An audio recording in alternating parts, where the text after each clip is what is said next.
स्वागत है आप सभी का हमारे चैनल पर।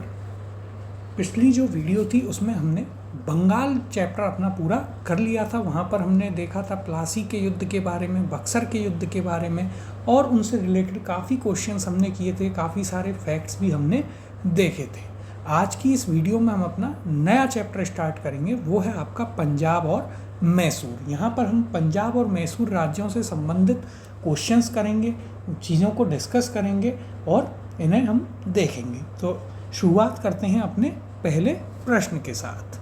रणजीत सिंह के राज्य में सम्मिलित था। ऑप्शन है आपके पास ए दिल्ली, बी काबुल, सी मकराना या फिर डी श्रीनगर। तो देखिए इसका सही उत्तर है आपका option number D Srinagar. Ranjit Singh के राज्य में इनमें से श्रीनगर सम्मिलित था। अब यदि देखिए हम बात करें पंजाब की, तो क्या होता है कि गुरु नानक जो थे उन्होंने सिख धर्म की स्थापना करी थी। उनके जो 5वें गुरु थे अर्जन देव, उन्होंने आदि ग्रंथ की रचना करी और जहांगीर ने इनको फांसी दे दी क्योंकि उन्होंने उनके बेटे को शरण दी थी। और यहीं से जो है मुग़ल और सिखों के जो रिश्ते थे वे काफ़ी ख़राब होते चले गए थे। फिर गुरु तेग बहादुर थे 9वें सिख गुरु, जिनको औरंगजेब ने मार दिया था। और 10वें गुरु जो थे गोविंद सिंह, उन्होंने खालसा पंथ जो है वह स्थापित किया। बंदा बहादुर जो थे उन्होंने मुग़लों से लड़ाई वहाँ पर की थी। फिर यदि हम बात करें तो इन सिखों की 12 मिशल हुआ करती थी, यानी कि इनके कबीले टाइप, जिसमें एक सुकरेचिया मिशल था जिसके हेड थे महासिंह और उनके ही बेटे थे महाराजा रणजीत सिंह। उन्होंने धीरे धीरे कर इन 12 मिशलों पर अपना कंट्रोल जमाया। उसके बाद उन्होंने लाहौर, पेशावर, मुल्तान, अमृतसर, कश्मीर, इन सभी जगहों पर अपना कब्जा कर लिया था। रणजीत सिंह जो हैं इन्होंने 1809 में अंग्रेज़ों के साथ एक संधि करी, जिसमें यह डिसाइड किया गया कि जो सतलज के पश्चिम का एरिया है वह रणजीत सिंह का होगा और उसके पूर्व में यानी कि ईस्ट का जो एरिया है वह ब्रिटिश का होगा। 1839 में रणजीत सिंह की मृत्यु हो जाती है और उसके बाद जो है पंजाब जो राज्य था वह पूरी तरीके से लड़खड़ा जाता है, क्योंकि उनके जो उत्तराधिकारी थे उनमें से कोई भी उतना लायक नहीं था जितने कि रणजीत सिंह थे। चाहे खड़क सिंह हो, नौनिहाल सिंह हो, शेर सिंह हो, कोई भी हो। और आगे जाकर जो है युद्ध भी होते हैं, आंग्ल सिख युद्ध भी होते हैं। तो देखिए यहाँ पर यदि हम बात करें तो महाराजा रणजीत सिंह का जन्म होता है 13 नवंबर 1780 को सुकरचकिया मिशल में। उनके जो मुखिया थे महासिंह, तो देखिए इनके पिता का नाम महासिंह था, उनके घर इनका जन्म हुआ। महाराजा रणजीत सिंह और अंग्रेज़ों के बीच 25 अप्रैल 1809 को अमृतसर की संधि हुई, जिसकी हमने अभी चर्चा करी थी। कौन सी संधि? अमृतसर की संधि हुई। संधि का तात्कालिक प्रभाव यह हुआ कि रणजीत सिंह का सतलज पार के सिख राजाओं के ऊपर प्रभुत्व जमाने का स्वप्न टूट गया। सतलज तक तो उसमें संधि में यही था कि सतलज तक जो है वो क्षेत्र रणजीत सिंह का है, सतलज के बाद जो है अंग्रेजों का क्षेत्र है। परंतु दूसरी ओर जैसा कनिंघम ने कहा है कि रणजीत सिंह को पश्चिम दिशा में प्रसार करने की खुली छूट मिली। उन्होंने 1818 में देखिए मुल्तान, 1819 कश्मीर और 1834 में पेशावर को जीत लिया। इस प्रकार जो है यहाँ पर रणजीत सिंह जो है अपना साम्राज्य विस्तार करते हैं। तो आप देखिए उन्होंने पाकिस्तान, अफगानिस्तान, कश्मीर, इन सभी क्षेत्रों पर जो है किसका कब्जा था, तो वह कहीं ना कहीं महाराजा रणजीत सिंह के अंडर में आते थे। यहाँ पर हमें याद रखना है कि ये कौन से मिशल से थे, तो ये आपके सुकरचकिया मिशल से थे। कौन? महाराजा रणजीत सिंह। इंपॉर्टेंट फैक्ट्स हैं इस क्वेश्चन में रणजीत सिंह के बारे में हमें याद रखने हैं। इन्होंने अमृतसर की संधि की अंग्रेजों के साथ कब? 25 अप्रैल 1809 को। और इनके अधिकार क्षेत्र में कौन कौन से क्षेत्र आते थे, तो पेशावर, मुल्तान, इसके अलावा कश्मीर, ये सभी जो है इनके अंडर में आया करते थे। अगला प्रश्न है रणजीत सिंह का संबंध किस मिसल से था? ऑप्शन है आपके पास ए अहलूवालिया, बी डलेहवालिया, सी कन्हैया या डी सुकरचकिया। तो इसका सही उत्तर है ऑप्शन नंबर डी सुकरकचिया। टोटल कितने मिसल थे? तो देखिए टोटल यदि हम बात करें तो टोटल 12 मिसल थे। तो यह भी आपको याद रखना है, पूछा जा सकता है कि टोटल कितने, तो टोटल 12 मिसल थे सिखों के। अगला प्रश्न है रणजीत सिंह किस मिसल से संबंधित थे? ऑप्शन है आपके पास ए सुकरचकिया, बी संधावलिया, सी अहलूवालिया या फिर डी रामगढ़िया। इसका सही उत्तर है आपका ऑप्शन नंबर ए सुकरचकिया मिसल से संबंधित थे। कौन? आपके रणजीत सिंह। अगला प्रश्न है, महाराजा रणजीत सिंह के राज्य की राजधानी थी। ऑप्शन दिए गए हैं आपको, ए अमृतसर, बी पटियाला, सी लाहौर या फिर डी कपूरथला। इसका सही उत्तर है ऑप्शन नंबर सी लाहौर। महाराजा रणजीत सिंह जो थे उनकी राजधानी थी आपकी लाहौर। अब यदि हम इसकी बात करें तो देखिए क्या होता है कि अफगानिस्तान का जो शासक था जमान शाह, वह पंजाब पर आक्रमण कर देता है। फिर इसके बाद क्या होता है, जब वह हमला करता है तो उसकी तोपें नदी में गिर जाती हैं, चिनाब नदी में। रणजीत सिंह इतने अच्छे व्यक्ति थे कि उन्होंने उसकी तोपों को वापस निकलवाया और जो जमान शाह था उसको वापस कर दिया कि ये आपकी तोपें हैं, आप इन्हें लीजिए और युद्ध करिए। इस चीज़ को देखते हुए जमान शाह जो था उसने कहा कि अब से लाहौर आपका है, और महाराजा रणजीत सिंह को जो है लाहौर मिल गया। लाहौर पर उन्होंने अधिकार किया और तथा बाद में उन्होंने लाहौर को ही अपनी राजधानी बना लिया था। यहाँ पर भी यदि हम देखिए चर्चा करें इसकी, तो देखिए 1798 में अफ़गानिस्तान के शासक जमान शाह उसने पंजाब पर आक्रमण किया। वापस जाते समय उसकी तोपें चिनाब नदी में गिर गईं। रणजीत सिंह ने उन्हें निकलवाकर वापस भिजवा दिया। उस सेवा के बदले जमान शाह ने उसे लाहौर पर अधिकार करने की अनुमति दे दी। 1799 में रणजीत सिंह ने तत्काल लाहौर पर अधिकार कर लिया तथा उसे अपनी राजधानी बनाया। तो हमें याद रखना है कब, 1799 में जो है रणजीत सिंह ने लाहौर को अपने कब्जे में लिया और अपनी राजधानी लाहौर को बना लिया था। अगले प्रश्न की ओर चलते हैं। राजा रणजीत सिंह ने किस स्थान पर अदालत आला की स्थापना की? ऑप्शन है आपके पास, ए अमृतसर, बी लाहौर, सी फिरोजपुर या फिर डी मुल्तान। तो इसका सही उत्तर है आपका ऑप्शन नंबर बी लाहौर, क्योंकि वहीं पर उनकी राजधानी थी और अदालत आला यानी कि जो न्यायालय हुआ करता था महाराजा रणजीत सिंह का। तो देखिए यहाँ पर भी हम यदि चर्चा करें तो रणजीत सिंह के न्याय व्यवस्था बहुत ही कठोर थी। राज्य की सर्वोच्चतम अदालत का नाम क्या था? अदालत आला था। यह अदालत लाहौर में स्थित थी। रणजीत सिंह स्वयं उसके प्रधान न्यायाधीश थे, वे स्वयं वहाँ बैठकर न्याय करते थे। तो देखिए यह भी आपके लिए एक इम्पॉर्टेंट फैक्ट है। यहाँ पर हमें याद रखना है कि महाराजा रणजीत सिंह की सर्वोच्च अदालत कौन सी थी? उसका नाम था अदालत आला, और कहाँ स्थित थी? तो यह आपके लाहौर में स्थित थी। अगला प्रश्न है, रणजीत सिंह ने सुप्रसिद्ध कोहिनूर हीरा प्राप्त किया था। ऑप्शन है आपके पास, ए शाह शुजा से, बी जमान शाह से, सी दोस्त मोहम्मद से या फिर डी शेर अली से। इसका सही उत्तर है ऑप्शन नंबर ए शाह शुजा से जो है रणजीत सिंह ने सर्वप्रसिद्ध जो है सुप्रसिद्ध कोहिनूर हीरा जो है वह प्राप्त किया था, जिसकी कहानी हम आज तक सुनते हैं और काफ़ी प्रसिद्ध हीरा यह रहा है। कौन सा? तो आपका कोहिनूर हीरा। अब यदि हम इसकी बात करें तो देखिए जो पंजाब था वह पहले अहमद शाह अब्दाली के पास हुआ करता था। जब उसकी मृत्यु हो गई उसके बाद मुल्तान, कश्मीर, इन सभी छोटे छोटे जगहों पर सिखों का अधिकार हो गया। फिर बाद में क्या होता है कि रणजीत सिंह जो हैं वे पंजाब पर अपना अधिकार कर लेते हैं। फिर शाह शुजा जो है वो काबुल पर अपना कब्जा करता है और उसका भाई था शाह महमूद।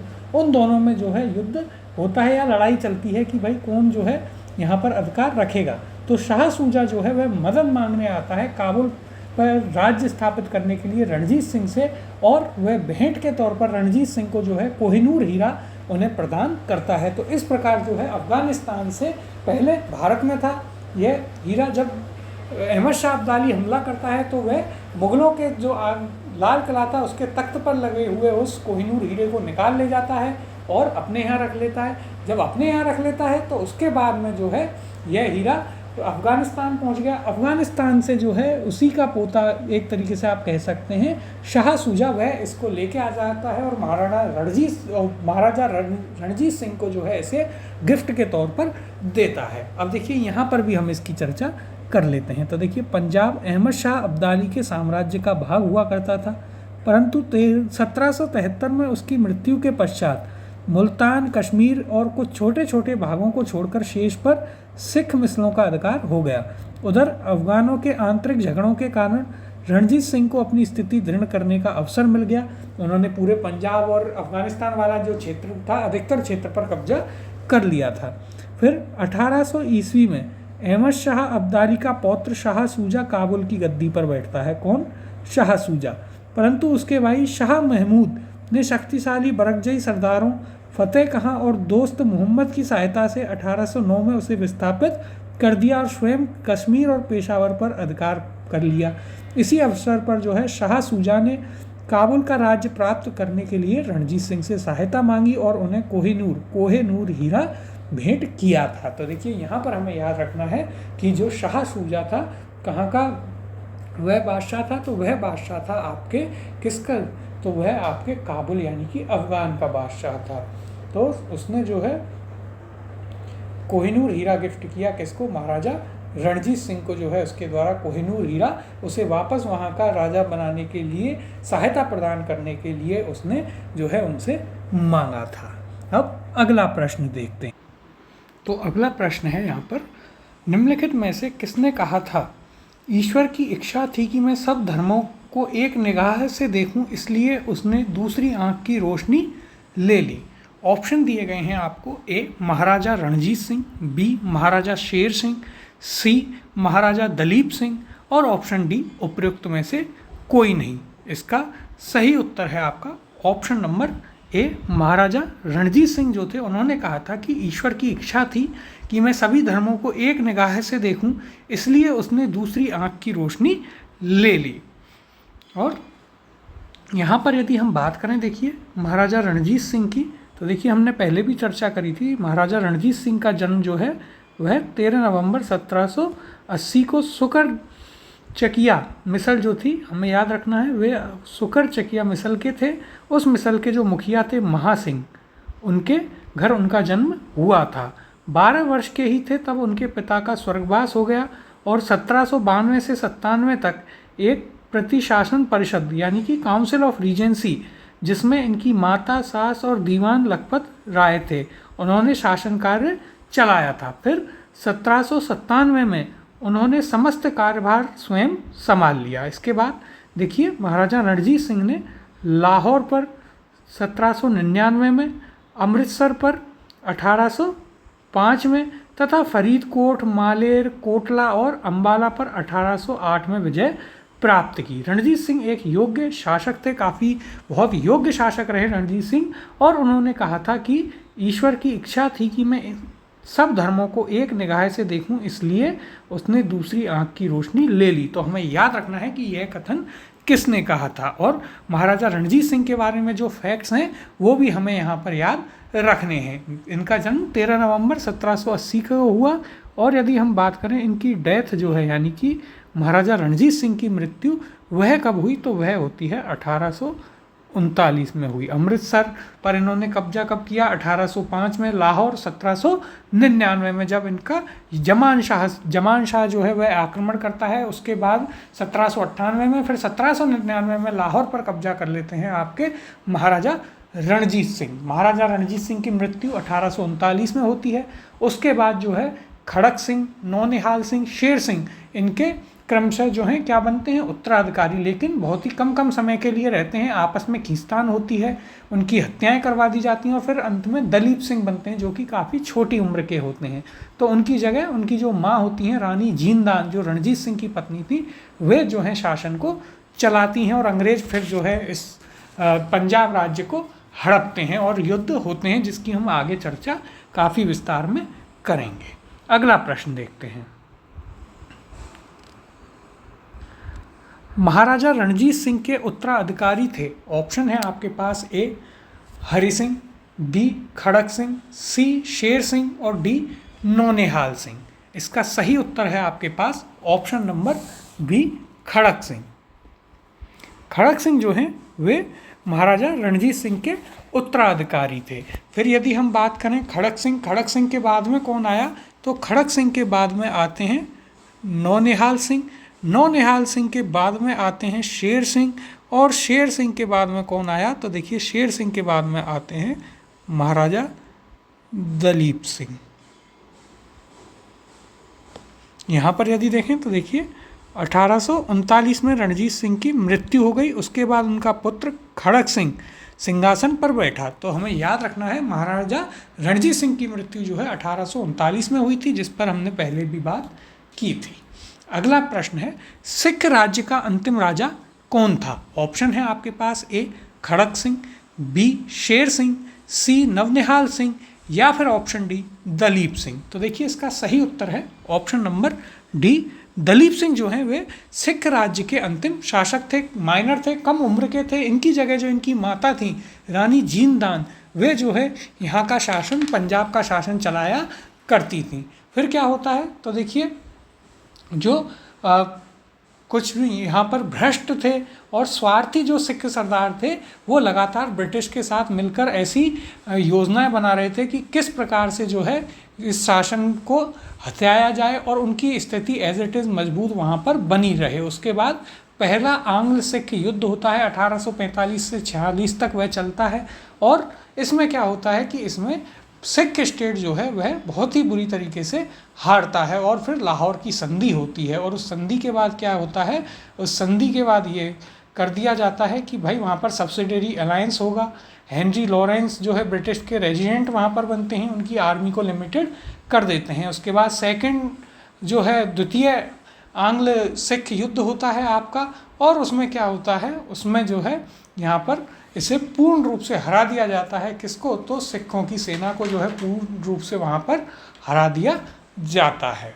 और पूरे डलहौजी वहाँ पर होता है, उसने पूरे रिवॉल्ट को वहाँ पर वो दबाता है। और उसके बाद जो है यहाँ पर दलीप सिंह जो होते हैं उन्हें विदेश भेज दिया जाता है पढ़ने। रानी जीनदान को जो है अलग जगह रख दिया जाता है, पेंशन भोगी बना दिया जाता है। तो देखिए यहाँ पर दिया गया है आपको, महाराजा दलीप सिंह जो है वे सिख साम्राज्य जो था उसके अंतिम शासक थे। उन्होंने 1843 से 1849 तक शासन किया, 6 वर्ष तक, और उस समय उनकी आयु 10 से 12 वर्ष की ही रही थी। अगला प्रश्न है, पंजाब के पूर्व महाराजा दलीप सिंह के विषय में निम्नलिखित में से कौन से एक कथन सत्य है। तो यहाँ पर आपको ऑप्शन दिए गए हैं। ए 23 अक्टूबर 1893 को उनका निधन पेरिस में हुआ। बी नासिक में उनकी अंत्येष्टि हुई। सी उन्होंने कभी भी सिख धर्म नहीं छोड़ा। और डी वह कभी भी रूस नहीं गए। तो देखिए यहाँ पर जो एक कथन सत्य है वह है आपका ऑप्शन नंबर ए। 23 अक्टूबर 1893 को जो है महाराजा दिलीप सिंह का निधन हो जाता है। कहाँ पर, पेरिस में। उन्हें जो यहाँ की सरकार थी वह उन्हें ब्रिटिश सरकार यहाँ से पहले इंग्लैंड लंदन भेज देती है पढ़ाई के नाम पर, फिर उन्हें जो है वहाँ से फ्रांस भेज दिया जाता है। एक तरीके से उन्हें कहीं ना कहीं पंजाब से या फिर जो सिख स्टेट था उस समय का उससे दूर रखने की कोशिश की जाती है। यहाँ पर यदि हम इसकी बात करें तो देखिए पंजाब के पूर्व महाराजा दलीप सिंह का निधन 22 या फिर 23 अक्टूबर 1893 को माना जाता है। कहाँ पर, तो पेरिस फ्रांस में हुआ था। और इसलिए देखिए आगे यदि हम देखें तो महाराजा दलीप सिंह जो थे उन्होंने सिख धर्म को छोड़कर ईसाई धर्म अपनाया था। इन्होंने रूस की यात्रा भी की थी और इनकी अंत्येष्टि जो है वह कहाँ पे हुई थी, इनकी अंत्येष्टि इंग्लैंड में ही हुई थी, क्योंकि यहाँ पर इनका कुछ भी बचा नहीं था। इनकी माता को एक पेंशनधारी बनाकर रख दिया गया था। बाद में वो पेंशन भी बहुत कम कर दी गई, धीरे धीरे बंद भी की गई, ठीक है। और इन्हें पेरिस भेज दिया गया पढ़ाई के नाम पर, जिससे वापस सिख स्टेट का कोई राजा ना बने, कोई वहाँ पर विद्रोह ना हो, कोई भी युद्ध आगे ना हो। और इन्हें जब वहाँ भेजा गया तो ये लंदन में पढ़े, बाद में फ्रांस गए और बहुत ही कम उम्र के थे, इसलिए इन्हें ज़्यादा चीज़ों के बारे में पता नहीं था। और ये धीरे धीरे फिर सिख धर्म से जो है ईसाई धर्म को इन्होंने अपना लिया। इन्होंने रूस की भी यात्रा की। इनकी मृत्यु जो है वह भी इंग्लैंड में ही हुई और इनकी अंत्येष्टि भी इंग्लैंड में की गई थी। तो ये जो आखिरी सिख राजा थे आपके दलीप सिंह जी, उनके बारे में यहाँ पर कुछ इंपॉर्टेंट फैक्ट्स दिए गए हैं, ये आपको ज़रूर याद रखने हैं। अगला प्रश्न है, सिख साम्राज्य का अंतिम शासक था। ऑप्शन है आपके पास, ए दलीप सिंह, बी नौनिहाल सिंह, सी रणजीत सिंह और ऑप्शन डी शेर सिंह। तो देखिए इसका सही उत्तर है यहाँ पर option number A Dalip Singh, जिसकी हम बात कर चुके हैं। सिख साम्राज्य के अंतिम शासक कौन थे, तो वो थे आपके महाराजा दलीप सिंह। अब यदि देखिए हम बात करें ये स्थितियां कैसे बनी, तो हमने बात करी थी कि 1839 जब आता है तो उसमें महाराजा रणजीत सिंह की मृत्यु हो जाती है। उसके बाद जो है उनके जो भी उत्तराधिकारी थे वो अपने राज्य को आगे बढ़ाने में, उसे सकुशल चलाने में बिल्कुल ही विफल रहे। जैसे कि रणजीत सिंह के बाद उनके पुत्र खड़क सिंह आए, उनकी हत्या करवा दी गई, नौनिहाल सिंह बने, नौनिहाल सिंह के बाद शेर सिंह वहाँ पर राजा बनते हैं, उनकी भी हत्या हुई, और उसके बाद दलीप सिंह जो हैं वे राजा बनते हैं। कई बहुत ही छोटी उम्र के थे। उनकी माँ रानी जींदान जो हैं वे शासन चलाया करती थी। अब क्या हुआ, धीरे धीरे कुछ सिख सरदार ऐसे थे जो कि भ्रष्ट थे और स्वार्थी थे, वे अंग्रेज़ों के साथ मिलते रहे और उन्होंने क्या किया, धीरे धीरे सिख फौज को काफ़ी कमज़ोर कर दिया। इसके बाद में क्या होता है, पहला आंग्ल सिख युद्ध होता है 1845-46 में। अब ये क्या क्या हुआ इसमें, तो देखिए जो सिख कमांडर थे, कुछ जो उनके सेनापति थे, उनकी अंग्रेज़ों के साथ बराबर उठक बैठक थी। वो अपनी पोजीशन को बचाए रखना चाहते थे कि यहाँ पर कुछ भी होता रहे, हम अपने पद पर बने रहें। इसके लिए वे जानबूझकर उस राज्य में क्या करते थे, समस्याएं पैदा करते थे। और धीरे धीरे अब वे कौन कर रहे हैं, जो अंग्रेज़ों के साथ मिले हैं। इससे क्या हुआ, धीरे धीरे जो अंग्रेज़ थे वे भी हस्तक्षेप करने लगे। जो सिख राज था उसके जो आंतरिक चीज़ें थी, इंटरनल पॉलिटिक्स थी, उसमें इंटरफियर करने लगे। तो सिख जो बाकी सरदार थे उनको यह चीज़ पसंद नहीं आई, और इस वजह से वहाँ पर क्या हुआ, इस वजह से वहाँ पर युद्ध प्रारंभ हो गया, युद्ध की तैयारियाँ हो गई। अब यहाँ जो सिख राज्य है इसके प्रधानमंत्री थे लाल सिंह और सेनापति थे तेज सिंह। ये दोनों अंग्रेज़ों के साथ मिल गए उस युद्ध में, और इस प्रकार से क्या हुआ, सिखों की बहुत बुरी ह्यूमिलेटिंग डिफीट हुई वहाँ पर। और अंत में सिखों को जो है 1846 में लाहौर की संधि करनी पड़ी। उस संधि में सबसे पहले तो सब्सिडियरी अलायंस की ट्रीटी की गई, दूसरा हेनरी लॉरेंस को ब्रिटिश रेजिडेंट बनाया गया, सिख आर्मी लिमिटेड कर दी गई, और अंग्रेज जो सिख राज्य था उसके जितने भी पंजाब के इंटरनल अफेयर्स थे उनको डिसाइड करने के लिए जो है ब्रिटिश रेजिडेंट को परमिशन दी गई कि भाई यहाँ के जो भी आपके वो होंगे मैटर, उनको ब्रिटिश रेजिडेंट ही देखेंगे। तो ये जो है आपके क्या था, ये था आपके प्रथम जो आंग्ल सिख युद्ध था उसके बारे में बात थी। सब्सिडियरी अलायंस यानी कि यहाँ पर सहायक संधि की गई थी। फिर दूसरा जो आंग्ल सिख युद्ध होता है वह क्यों होता है कि धीरे धीरे सिख सरदारों को समझ में आया, क्योंकि यहाँ से महाराजा दलपत सिंह को भेज दिया गया, रानी को जो है पेंशनधारी बना के अलग भेज दिया गया, तो उन्हें समझ में आया कि हमारे पास तो कुछ बचा ही नहीं इस लड़ाई में, ये तो पूर्ण रूप से जो है हमारी बहुत बड़ी बेइज्जती हुई है और बहुत बड़ी हार हुई। तो उन्होंने क्या किया, तो उन्होंने 1848 में डलहौजी के समय पर जो है बहुत ही एक उग्र विद्रोह कर दिया। सिख अपनी जो उनकी हार हुई थी करारी, उसका बदला लेना चाहते थे। इसके अलावा जो ब्रिटिश सरकार थी उसने रानी पर षड्यंत्र के चार्जेस लगाए और उन्हें लाहौर से शेखपुरा शिफ्ट कर दिया। मुल्तान का एक सिख गवर्नर हुआ करता था मूलराज, उसने वहाँ पर विद्रोह कर दिया, लेकिन डलहौजी ने मूलराज के विद्रोह को बुरी तरीके से कुचला, बहुत बड़ी फौज वहाँ पर भेजी और आखिरकार उसने पंजाब को पूरी तरीके से हथिया लिया। और वहीं से कोहिनूर हीरा भी जो है, जो महाराजा रणजीत सिंह को शुआ से मिला था, शाह शुजा से, वो जो है वापस किसको मिलता है, वो मिल जाता है आपके वापस चला जाता है किसके, अंग्रेज़ों के पास, डलहौजी के पास वह हीरा चला जाता है। तो ये इसकी यहाँ की कहानी थी। तो देखिए यहाँ भी दिया गया है, पंजाब के सिख साम्राज्य के अंतिम शासक कौन थे, दलीप सिंह थे। 1849 ईस्वी में द्वितीय आंग्ल सिख युद्ध की समाप्ति पर अंग्रेज़ों द्वारा पंजाब का विलय कर लिया गया तथा दलीप सिंह को पेंशन देकर बाद में ब्रिटेन भेज दिया गया, और उनकी माता को, जो इनकी माँ थी, ठीक है, कौन थी इनकी माँ, तो वो थी इनकी रानी जिंदा कौर। जो इनकी माँ थी दलीप सिंह की, रानी जींदान जो थी इनकी माँ, उनको जो है, उनको कहाँ, लाहौर से, तो देखिए रानी जींदान, इनको कहाँ भेजा गया, इनको पेंशन दे करके लाहौर से शेखपुरा भेज दिया गया था, और महाराजा दलीप सिंह को ब्रिटेन भेज दिया गया था। तो इस प्रकार से उन जो दो मेन वहाँ के मुखिया थे उनको बाहर कर दिया गया, और पूरे जो पंजाब राज्य था उस पर अंग्रेज़ों ने अपना कब्जा कर लिया। अगला प्रश्न है, पंजाब के विलय के पश्चात पंजाब पर शासन करने के लिए निम्नलिखित में से कौन 3 की परिषद का सदस्य नहीं था। ऑप्शन है आपके पास, A HM Elliot, B sir Henry Lawrence, C है जॉन लॉरेंस, या फिर डी रॉबर्ट मोंटगोमरी। तो देखिए यहाँ पर यदि हम बात करें तो पहले तो देखिए उत्तर देख लेते हैं, फिर इसकी हम चर्चा करेंगे। तो एक तो आपका रॉबर्ट मोंटगोमरी उसका सदस्य नहीं था, और यहाँ पर एक और ऑप्शन दिया है HM इलियट, तो यह भी नहीं था। यहाँ पर आपका उत्तर हो जाएगा कौन सा, A and D दोनों ही उस जो बनाया गया था 3 की परिषद उसके सदस्य नहीं थे। अब यदि हम बात करें क्या कहानी है इसके पीछे की, तो जब ब्रिटिश साम्राज्य ने पंजाब का विलय किया, लॉर्ड डलहौजी ने सब्सिडरी अलायंस यानी कि सहायक संधि के द्वारा 1849 में, तो उसने क्या किया, अब लॉर्ड डलहौजी तो वहाँ बैठेगा नहीं, उसने 3 लोगों की एक परिषद का गठन कर दिया जो वहाँ पर शासन चलाएंगे पंजाब में। कौन कौन, हेनरी लॉरेंस था, जॉन लॉरेंस था और चार्ल्स ग्रेनविल था।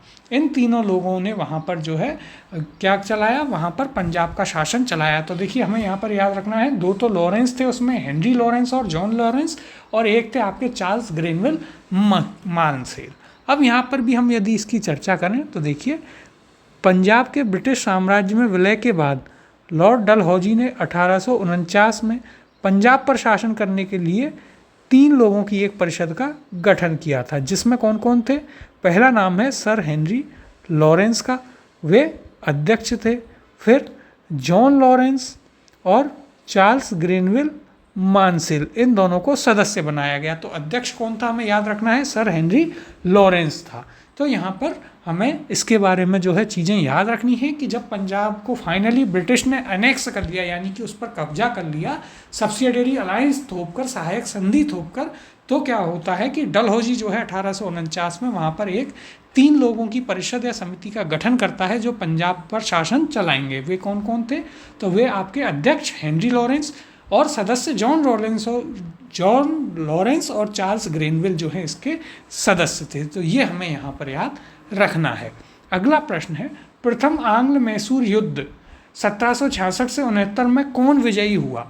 ऑप्शन इसके दिए गए हैं आपको, A अंग्रेज, B हैदर अली, C मराठा या फिर D हैदराबाद का निजाम। तो हमें इनमें से बताना है कि जो पहला आंग्ल मैसूर युद्ध था उसमें कौन विजयी हुआ। इसका सही उत्तर है यहाँ पर option number B Hyder Ali, जो कि कहाँ का था, जो कि आपके मैसूर का राजा था, मैसूर का नवाब था। अब यदि देखिए हम बात करें मैसूर के बारे में, तो वहाँ क्या होता है, देखिए मैसूर जो है शुरुआत में तो विजयनगर जो साम्राज्य था उसके ही अंडर में आता था, लेकिन जब विजयनगर साम्राज्य का डिसइंटीग्रेशन हुआ, वह विखंडित हुआ, तो वहाँ पर मैसूर राज्य जो है एक स्वतंत्र राज्य के रूप में उभर के आया। मैसूर पर वाडियार वंश जो था उसका शासन चला करता था, और उन्हीं का एक सैनिक था, सेनापति था हैदर अली। उसने बाद में तख्ता पलट किया और उसने वाडियार को हटा दिया, और उसको हटाने के बाद वह वहाँ खुद ही राजा बनकर बैठ गया था। हैदर अली जो था उसने क्या किया, उसने अपने हथियारों का डिपो भी बनाया, वह फ्रांस की तरफ जो है काफ़ी मिला हुआ था हैदर अली। फिर धीरे धीरे क्या हुआ, उसने माहे जो है वहाँ पर भी अपना एक पोर्ट बनाया और वो फ्रांस को हैंडओवर कर दिया था। फिर धीरे धीरे हम बात करें तो कुछ ऐसी परिस्थितियाँ बनती हैं जिनके कारण पहला आंग्ल मैसूर युद्ध होता है 1767 से 69 तक। कारण क्या क्या थे, तो देखिए पहला कारण तो ये था कि अंग्रेज जो हैं वे बंगाल को मद्रास से कनेक्ट करना चाहते थे। तो यदि आप देखें, बंगाल को जब वो मद्रास से कनेक्ट करना चाहते थे और अंग्रेज़ों को नॉर्दर्न सरकार भी मिल गया था, तो देखिए जब हम पढ़ेंगे विस्तार में तो मैं आपको बताऊंगा, नक्शे में ऊपर बंगाल है, उसके नीचे नॉर्दर्न सरकार जो आज तेलंगाना वाला क्षेत्र है, और उसके बाद में जो बीच में कौन आता है, तो बीच में देखिए कर्नाटक पड़ जाता है, ठीक है। और उसके बाद कर्नाटक से जुड़ा हुआ था बगल में मैसूर, और मैसूर के ऊपर बॉम्बे भी था। तो यहाँ पर एक पूरा फ्लो बनाने चाहते थे अंग्रेज, और अंग्रेज कर्नाटक में जो है ऑलरेडी पहुँच चुके थे। तो मैसूर राज्य को अंग्रेज़ों से खतरा था, फिर देख रहा था हैदर अली की अंग्रेज़ क्या क्या यहाँ पर कर रहे हैं, और अंग्रेज़ों को ये था कि हम कैसे जो है मैसूर को भी मिला लें। तो ये पूरा एरिया ही, और मैसूर के जस्ट बगल में मद्रास हुआ करता था, कर्नाटक में ही मद्रास आता है। तो ये जो है आपस में जुड़े हुए थे इस प्रकार से। फिर क्या होता है, जो अंग्रेज़ थे उन्होंने इस युद्ध में क्या किया कि उनकी नीति थी रिंग एंड फेंस पॉलिसी जिसे बोलते हैं, कि चारों तरफ से घेर लो और उसे डराओ या उस पर हमला कर दो। तो उन्होंने उसके तहत क्या किया कि मैसूर की एक बगल में तो आपका क्या था, निजाम था हैदराबाद का, दूसरी ओर मराठे थे। तो उन दोनों के साथ संधि की और हैदर अली के खिलाफ युद्ध लड़ने की तैयारी की। लेकिन हैदर अली जो है वो काफ़ी कुशल नेतृत्व का धनी था, तो उसने क्या किया, उसने निजाम और मराठा उन दोनों को अपने साथ मिला लिया। और वैसे भी उन दोनों के सीमाएं एक दूसरे से मिलती थीं, और तो हैदर अली का उनके साथ विवाद भी था। लेकिन हैदर अली ने क्या किया कि जो इस क्षेत्र पर विवाद था वो उन दोनों को दे दिया, मराठों को दे दिया, निजाम को दे दिया, और कुछ कुछ पैसा भी दिया। तो ये दोनों लोग जो है अंग्रेज़ों के साथ युद्ध लड़ने नहीं गए। जब युद्ध हुआ तो मैसूर जो है वो जीत गया, यानी कि हैदर अली जो है वहाँ पर जीत गया। और उसने क्या किया, उसने अंग्रेज़ों से सीधा लड़ने की जगह जो मद्रास है उसको अपने अंडर में कैप्चर कर लिया था। और अंग्रेज़ जो है बुरी तरीके से बहुत बेइज्जत हुए यहाँ पर जब पहला आंग्ल मैसूर युद्ध हुआ। फाइनली जो है 1769 में मद्रास की संधि होती है। तो देखिए प्रथम आंग्ल मैसूर युद्ध में क्या होता है, तो यहाँ पर होती है मद्रास की संधि। तो ये भी आपको याद रखना है कि इस युद्ध की समाप्ति होती है मद्रास की संधि के साथ में, ठीक है। और उस संधि में क्या होता है कि अंग्रेज़ जो हैं वो कर्नाटक से बाहर चले गए, हैदर अली ने उन्हें मद्रास लौटा दिया। और एक और संधि हुई कि यदि मैसूर पर कोई और हमला करेगा तो अंग्रेज़ जो हैं मैसूर की मदद करेंगे। तो ये पूरी इसकी कहानी थी। अब देखिए यहाँ पर हम चर्चा करते हैं प्रथम आंग्ल मैसूर युद्ध की, जो कि आपका 1767 से 1769 तक चलता है। अंग्रेज़ों और हैदर अली के मध्य यह युद्ध हुआ। निजाम, मराठे एवं अंग्रेज हैदर के विरुद्ध एकत्रित हुए और उन्होंने अपने एक त्रिगुट संधि कर ली। कौन कौन, अंग्रेज, मराठे और निजाम, हैदराबाद का निजाम, मराठे और अंग्रेज, ठीक है, ये सम्मिलित हुए। हैदर ने क्या किया, अपनी कूटनीतिक सूझबूझ से इस त्रिगुट को भंग कर दिया और उसने मराठों को धन देकर और निजाम को प्रदेश का प्रलोभन देकर अपनी ओर मिला लिया। क्योंकि उस समय हम देखेंगे जो मराठे थे उनका सीधा सा काम था कि वे पैसा लेते थे, यदि वे अपनी सेना लेकर आते थे, यदि आप उनसे बचना चाहते हैं तो वो उसके बदले में पैसा ले लिया करते थे, ठीक है। फिर क्या हुआ, फिर कर्नाटक पर उसने आक्रमण किया। अंग्रेज़ों की प्रारंभिक सफलता के कारण निजाम पुनः अंग्रेज़ों की ओर चले गया। हैदर अली ने उत्साहपूर्वक लड़ते हुए 1768 में मंगलौर पर अधिकार कर लिया और 1769 में उसकी सेनाएं कहाँ, मद्रास तक जा पहुंची।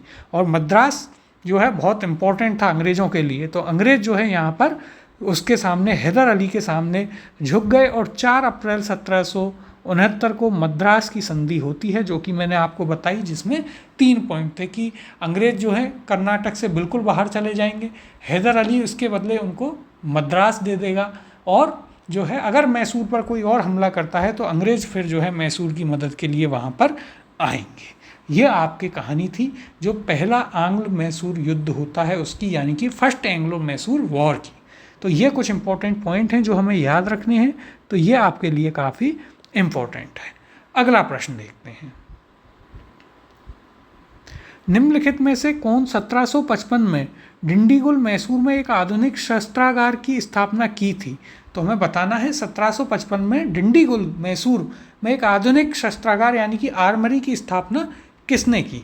ऑप्शन है आपके पास यहाँ पर, A Nandraj, B Hyder Ali, C Devraj और डी चिक्का कृष्णराज। इसका सही उत्तर है आपका option number B, Hyder Ali. Hyder Ali जो था उसने डिंडीगुल जो है ये एक स्थान है मैसूर में, वहाँ पर हैदर अली ने फ्रांसीसियों की मदद से, किसकी मदद से, फ्रांस की मदद से जो आधुनिक हथियार थे उनको बनाने के लिए एक शस्त्रागार यानी कि आर्मरी वहाँ पर जो है इंट्रोड्यूस की थी।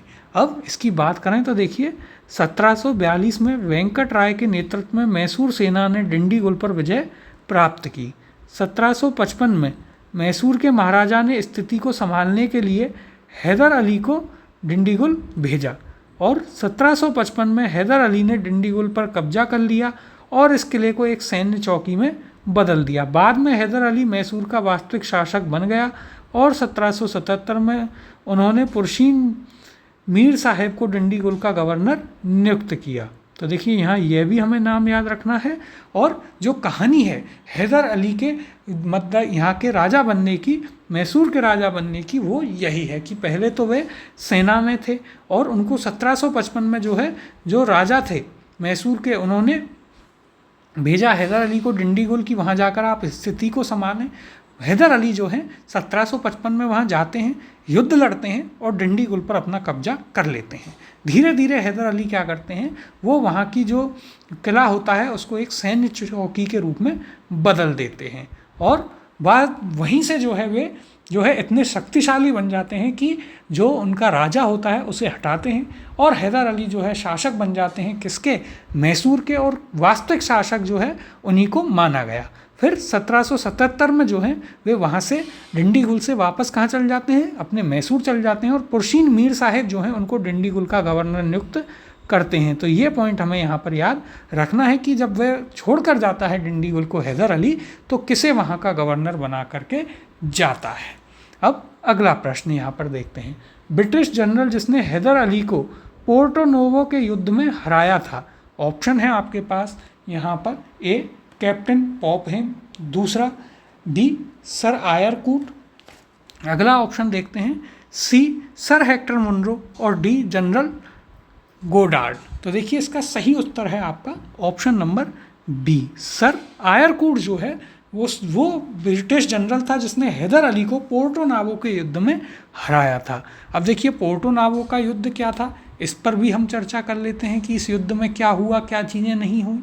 तो यदि देखिए हम बात करते हैं पोर्टो नावो का युद्ध, इसे ही आप क्या कहते हैं, इसे आप कहते हैं द्वितीय आंग्ल मैसूर युद्ध, यानी कि सेकेंड एंग्लो मैसूर वॉर 1780 से 84 तक चला था। उसमें जो है युद्ध होता है पोर्टो नावो में।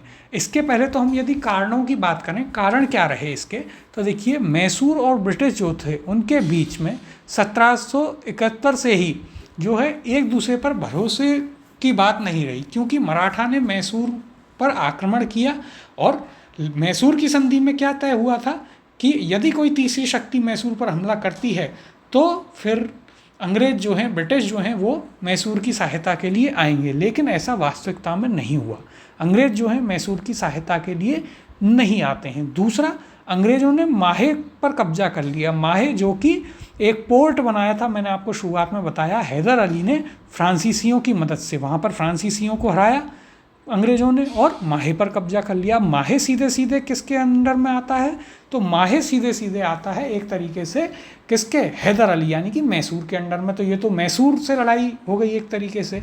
यहाँ इस युद्ध में क्या होता है कि अंग्रेज़ों को सर आयरकूट जो है वो लीड करता है और पोर्टो नावो के युद्ध में हैदर अली को हरा देता है।